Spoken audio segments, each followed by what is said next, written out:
Zëvendës kryeministria dhe ministria e infrastrukturës dhe energjisë Belinda Balluku, së bashku me ministren e arsimit Mirela Kumbaro, kanë mbledhur në prefekturën e Gjirokastrës shtabin e emergjencave civile për të koordinuar veprimtaritë pas përmbytjeve të shkaktuara nga rreshtet e dendura. Balluku bëri me dije se niveli i lumit Vjosa në Memaliaj ka rënë nga 8 në 6.5 metër, duke sinjalizuar përmirësim të situatës. Ndërkohë, strukturat e emergjencave civile dhe forcat e armatosura po inspektojnë banesat e prekura. Një lajm mirë që desha të ndaja që nuk ka të bëjë vetëm me qarkun e Gjirokastrës, po me të gjithë jugun dhe të gjithë zonat nga ku kalon lumi i Vjosës, është që krahasuar me nivelin që kemi pasur sot në pikën e Matjes, që është ajo e Memalia që ka qenë 8 metra,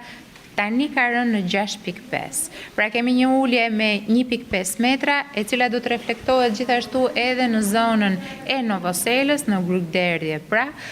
zonë që kemi inspektuar sot gjatë ditës, ka qenë Ministri i Mbrojtjes atje, Ministri i Bujqësisë,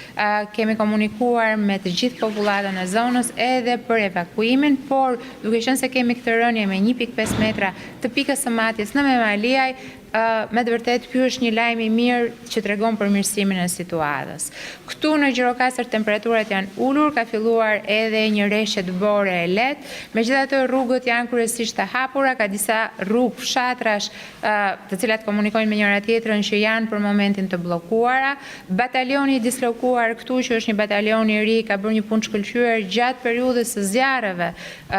në verën e kaluar, por është duke bërë të njëjtën punë edhe gjatë kësaj situate me rreshtet e shtuara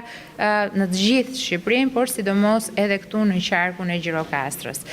Vetëm në zonën e Memaliajt fshat ka disa banesa të cilat do të inspektohen në këtë moment nga forcat e emergjencave civile dhe nga forcat e armatosura, ndërkohë që nga ana tjetër e gjithë situata është nën kontroll. Kemi diskutuar me kryetarët e bashkisë që janë prezent, me drejtuesen e qarkut, me prefekten dhe të gjithë të tjerët që kanë qenë gjatë kësaj mbledhje për disa pika kryesore që duhet vihen tani në zbatim, për sa i përket një plani evakuimi,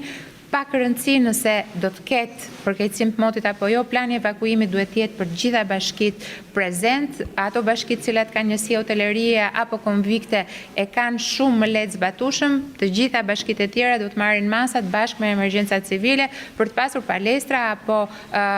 njësi të tjera të cilat mund të akomodojnë në rastin e kërkesës së evakuimit. Megjithatë, ashtu siç thash,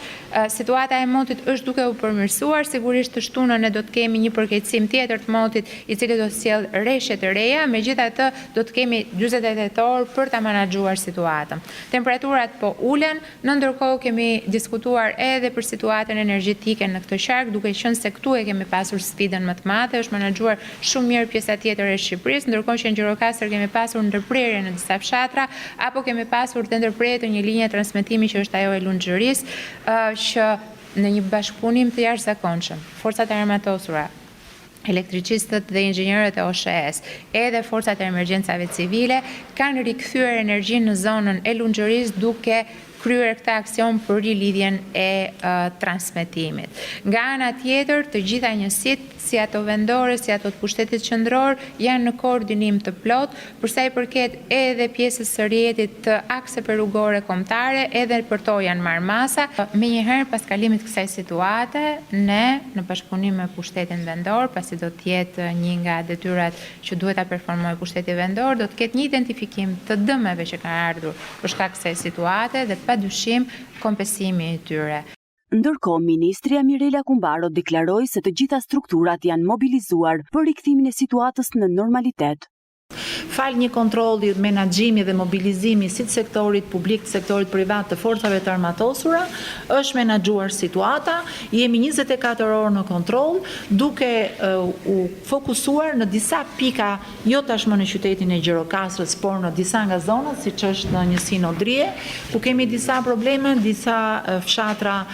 po në zonën e Lunxhërisë. Por nga ana tjetër për sektorin e arsimit dua të them që gjithë situata është në kontroll, ndërhyjmë vetëm në disa pika, siç kanë qenë në disa shkolla në zonën e Kulcyr Përmetit apo edhe këtu në Gjirokastër, ku ka pasur përkohësisht bllokim të rrugëve dhe vonesa të mësimit. Ndërkohë, autoritetet mbeten në gatishmëri, teksa situata po monitorohet nga afër në të gjithë qarkun.